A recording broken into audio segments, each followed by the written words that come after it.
de la mañana. Vamos a ir a Tucumán, es una de las próximas elecciones este domingo, la provincia del norte más poblada. Es la elección quizás más relevante, más importante en términos del peso político que puede llegar a tener, y una de las poquísimas provincias en las que Javier Milei decidió sostener a su candidato. En el resto del país, la Libertad Avanza decidió desprenderse los candidatos, le fue bastante mal con Menem en la provincia de La Rioja, no le fue bien en la Patagonia, y ayer fue Javier Milei a Tucumán y estuvo con Ricardo Bussi, que es el candidato de Libertad Avanza en la provincia, y está en línea. ¿Cómo le va, Bussi? Buen día. Buen día, ¿qué tal? Un gusto escucharlos. Bueno, de los pocos lugares que quedó en pie de las alianzas provinciales, la suya con Milei. Bueno, para nosotros es un orgullo inmenso que Milei nos acompañe, que nos apoye. Ayer efectivamente vino a Tucumán, hicimos una caminata tremendamente multitudinaria en la peatonal de San Miguel de Tucumán.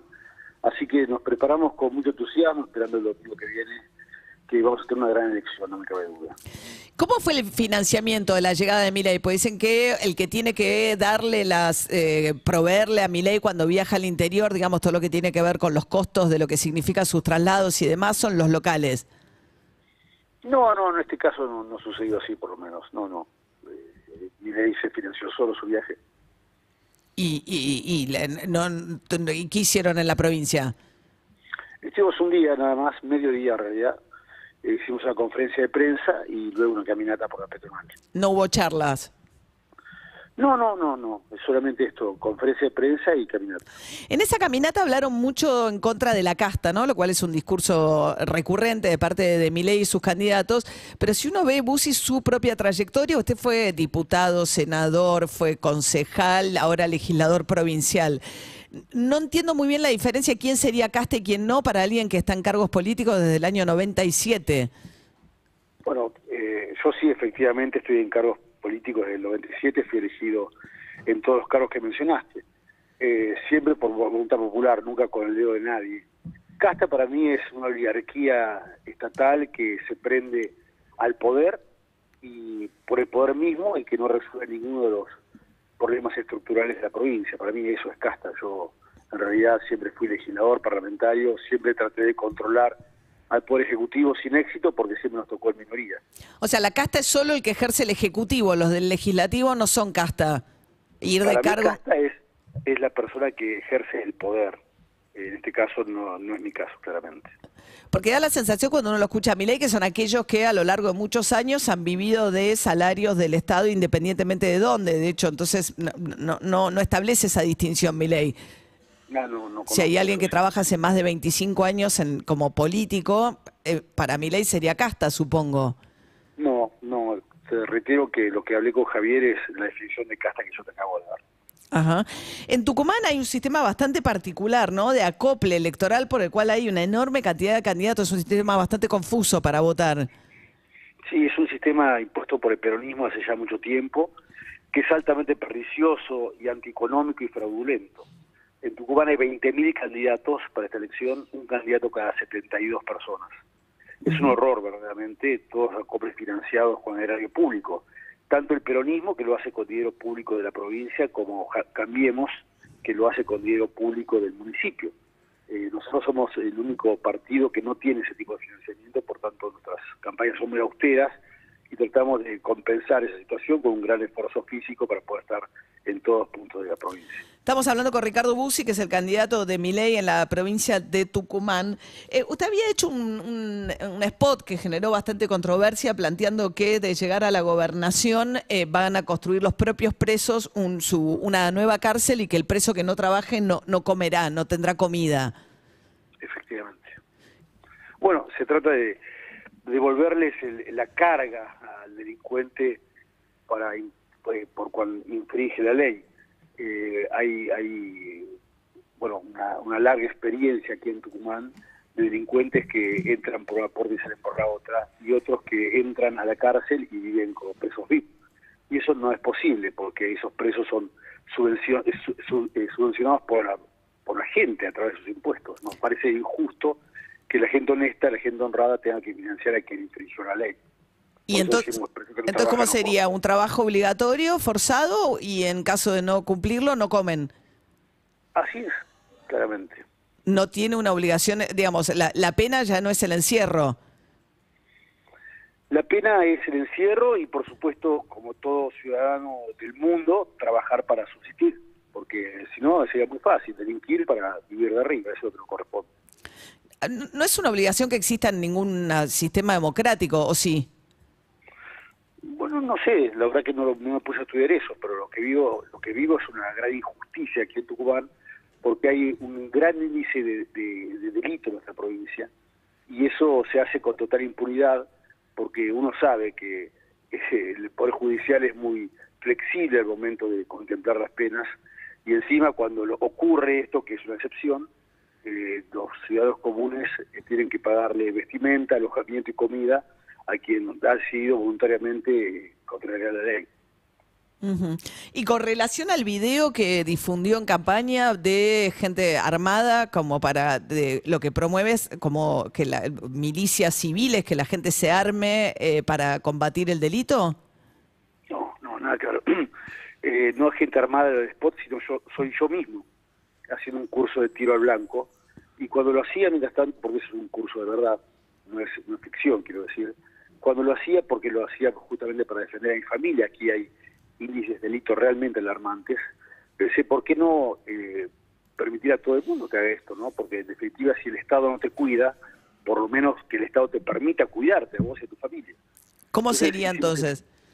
Hicimos este spot que lo que reclama en realidad no es ninguna modificación de ninguna ley, por cuanto yo no podría modificar leyes del Congreso de la Nación, yo soy candidato a gobernador de la provincia. Lo que queremos con esto es despabilar a la dirigencia política y permitir que el ANMAC, que es el organismo que regula el certificado de tenencias y de exportación de armas, sea más flexible a la hora de entregar las armas, por supuesto cumpliendo con todos los requisitos de ley. Prueba de destreza, certificado de conducta, prueba psicológica, todo esto está reglamentado por ley. Entonces lo que pedimos con esto es permitirle al ciudadano armarse en defensa propia y de su propia familia.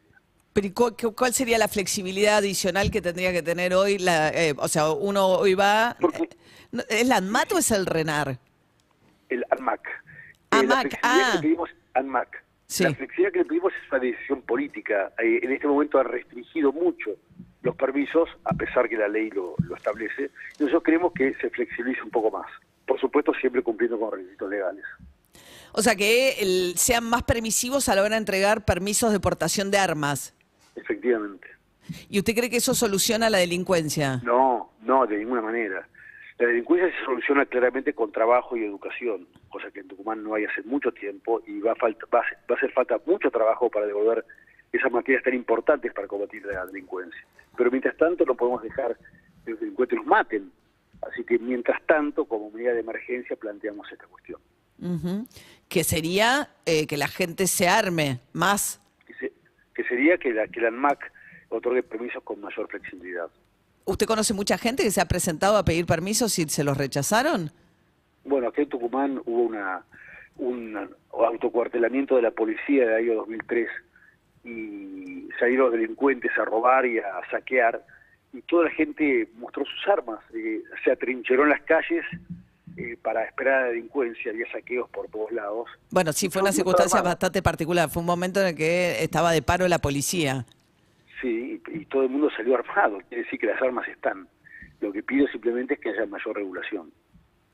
Pero es que no entiendo, si las armas ya están y la gente las tiene igual, no termino... Las tienen de manera ilegal, justamente por eso que estamos planteando nosotros, que sea tenencia y portación legal y un poco más libre el otorgamiento. Estamos hablando con Ricardo Bussi, legislador en Tucumán y candidato de Milei en Tucumán. Ahora, el caso, por ejemplo, donde la tenencia de armas tiene mejor acceso es el de Estados Unidos, donde la estadística indica que genera mucho más problemas que soluciones en la difusión de armas entre civiles.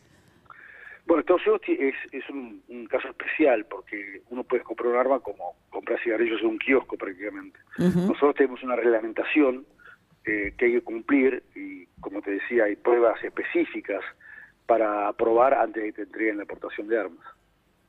Es distinto el caso. Pero es deseable el modelo norteamericano, es el que ustedes proponen. No, nosotros tenemos una ley que cumplir. No, simplemente queremos que haya mayor flexibilidad. Okay. ¿Y la compra-venta de órganos, la propuesta de Milei también adhieren a esa idea? No, Milei se rectificó de esas cuestiones. No. Ni Milei ni yo estamos de acuerdo con esos temas. Si el otro, ¿cuándo se rectificó? Yo lo escuché, tengo videos de rectificándose. ¿Videos de él rectificándose? Sí. Ah, Sí. bueno, después me los puede compartir. ¿Y la educación obligatoria, sí o no? Sí, yo obligatoria en mi caso, sí. Nosotros te quiero hacer una aclaración. Si bien compartimos en grosso modo todas las propuestas de Javier Milei, no estamos de acuerdo en su totalidad. Sería realmente imposible que dos personas se pongan de acuerdo en todo. Para nosotros Milei es un faro, es un objetivo, es un camino a seguir. Pero bueno, después cuando avancemos sobre las libertades y con los compromisos que hemos asumido electoralmente, vamos a ir adecuándonos cada uno a sus posiciones para establecer políticas comunes. Bien. Le hago una última pregunta, Busi, que tiene que ver un poco con Tucumán, su padre, la historia del operativo Tucumán, que fue el primer operativo, digamos, de represión a la guerrilla en la década del 70 durante el gobierno de Isabel Perón, y del cual participó también el papá de Victoria Villarruel, la diputada que ahora va a ser la candidata a vicepresidenta de Milei. Esto significa que también desde ese espacio ustedes, digamos, plantean una revisión de lo que significó digamos, todo el proceso de justicia posterior, de la democracia, de la mirada de que lo que ejerció el terrorismo fue el propio Estado y que eso tiene una categoría distinta a lo que pudo haber sido la violencia de las guerrillas, en términos de que una es un tipo de delito que no prescribe y el otro sí. Sí, claramente. Estamos en contra de lo que se hizo aquí en Tucumán particularmente, donde se condenaron a los militares y se absolvieron a los terroristas. Nosotros planteamos que eso es un tema que violenta el principio de igualdad ante la ley. Por otra parte, los militares aquí fueron mandados por una orden expresa del presidente de la Nación en su carácter de comandante y jefe de las Fuerzas Armadas. Sí, cuando los manda a aniquilar, lo que pasa es que ahí arranca el terrorismo de Estado en términos de que lo hacen al margen de la ley. No, el terrorismo de Estado empezó mucho antes con el gobierno de Isabel Perón. Con la AAA, sí, bueno, el mismo, ese decreto también es de la época de Isabel. Sí, claramente, pero quiero decir que el terrorismo empezó en aquella época, no con el Operativo de Independencia. ¿Cómo? ¿Con las guerrillas, dice usted?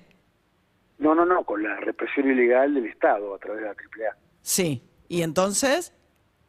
Bueno, después fue tal el grado de violencia entre el Estado y los movimientos subversivos que el Estado mismo ordenó a los militares intervenir. ¿Y después? Bueno, se intervino, reprimieron el delito, a la subversión, después vino la democracia y los reprendió a los enviados por el propio Estado. ¿A usted le pareció injusto los juicios a los militares? A mí me parece injusto que se haya juzgado una sola parte. O se condenaba a todos o se absolvía a todos. Bueno, a Firmenich, a Firmenich también lo juzgaron. Bueno, pero está encantado en España dando conferencias de prensa. No, está en Nicaragua, pero... Y en Universidad, bueno, Nicaragua, peor aún. Sí. Peor aún. Entonces, ¿haría algún cambio? Digamos, ¿usted implementaría algún tipo de cambio? O sea, para equiparar la situación, ¿qué es lo que habría que hacer? ¿Terminar con los juicios de...? Ya es muy tarde para eso, se han muerto más del 80% de las personas que han intervenido en el proceso de lucha contra la subversión. Ya es muy tarde y no vale la pena volver sobre hechos ocurridos hace más de 40 años. Hay que dejar correr los juicios que siguen. Y yo creo que ya es tarde para pronunciarse sobre ese tema. Hoy el país y los vecinos y en realidad estamos todos mirando otros temas. Acá hay otras urgencias, falta de educación, ausencia del Estado. Acá hay temas muy urgentes por resolver como para estar mirando lo sucedido hace 40 años. Yo ya no participo en esa discusión. Bien, Ricardo Busi, legislador provincial en Tucumán, candidato de Javier Milei a las elecciones este domingo a gobernador en Tucumán. Gracias, No, por favor. Hasta luego, buen día. 7:45 de la mañana.